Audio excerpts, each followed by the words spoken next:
आजचा दिवस एक आमच्यासाठी एक सुवर्ण योग आहे. नवी मुंबईतला पहिला अध्यक्ष आहे आज संदीप नाईक, की ज्याने सर्व अध्यक्षांना एकत्र केलं आणि काय परिस्थिती आहे BJP कार्यालयाची आणि सर्व परिस्थिती काय आज त्यांनी आम्हाला सर्व समजावून सांगितलं. खरोखर भारतीय जनता पार्टीला अशा अध्यक्ष मिळाल्यानंतर 100% भारतीय जनता पार्टीची महाराष्ट्रात तर प्रगती होणारच आहे, पण नवी मुंबईत सुद्धा चांगल्या प्रकारे प्रगती होईल.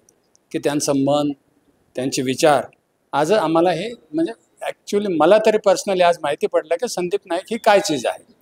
नाही तर आजपर्यंत कोणीतरी सांगायचं नाही वा हे काही असे काय न बोलतात, आपल्याच लोकांना जवळ करतात, पण तसा भाग नाही आहे. आज कळलं की हे सर्व लोकांना सर्वांशी मन मिळून राहतात आणि सर्व कार्यकर्त्यांना एकत्र करतात. सर्वांचं हित ते त्यांचं हित, आणि ही चांगली संकल्पना आहे.